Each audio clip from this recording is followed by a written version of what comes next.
आमच्या महाराष्ट्रामध्ये एक मातब्बर पत्रकार आहे. ते रोज सकाळी टीव्ही पुढे बसतंय आणि जे जोडतंय सगळ्या महाराष्ट्राची झोप उडवून टाकतंय. ते मातब्बर पत्रकार आहे ती संजय राऊत. काय बाबा त्यांचं बोलणं कभी कभी लागतंय आपणच भगवान आहे. अव संजय राऊत, निवडणूक येती जाती पण एकदा तोंडातून सुटलेला शब्द परत येतो वय.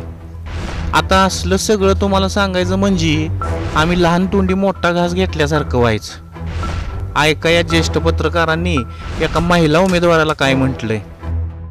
ही लढाई बळवंत वानखडे आणि ती नाची जी आहे कोणी तिच्याशी नाही आहे, डान्सरशी नाही आहे, बबलीशी नाही आहे.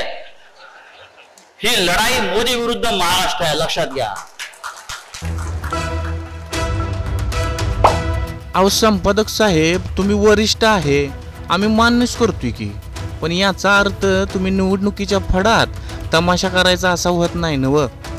आता बघा, या साहेबांना पत्रकारांनी प्रश्न विचारला तर त्यांनी पत्रकारितेचा दाखला दिला आणि काय उत्तर दिलंय ते बघा.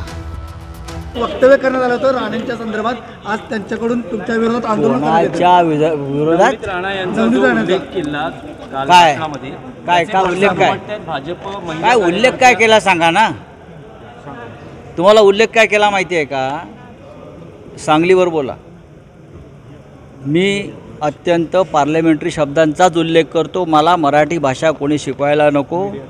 मी 40 वर्ष बाळासाहेब ठाकरेंबरोबर काम केलेला माणूस आहे एकमेव. मी पत्रकार आहे, मी संपादक आहे. मला कोणी मराठी भाषा शिकवू नये. आता कसं आहे, राऊत म्हणजे भाषणात जोशपूर्ण बोलतात हे सगळ्या महाराष्ट्राला माहीत आहे. पण बरं का पत्रकार साहेब, सगळ्यांना सगळं चांगलं वाटतं असं नाही बरं का. तुम्ही तिथं बोलला ती बोलला आणि परत नटीला नटी नाही म्हणणार तर काय म्हणणार असं बी बोलताय होय. हे वागणं बरं नव्ह रावसाहेब. तिला म्हणते ती नटी आहे तर नटीला नटी नाही बोलायचं काय? गुन्हा दाखल केला असं कळलं काहीतरी का? त्याचा मी तिला म्हणते ती नटी आहे तर नटीला नटी नाही बोलायचं काय? आता मला ऍक्टर इंग्लिश शब्द येत नाही. ऍक्ट्रेस शब्द मराठी डान्सर आहे. दुसरं काय पण.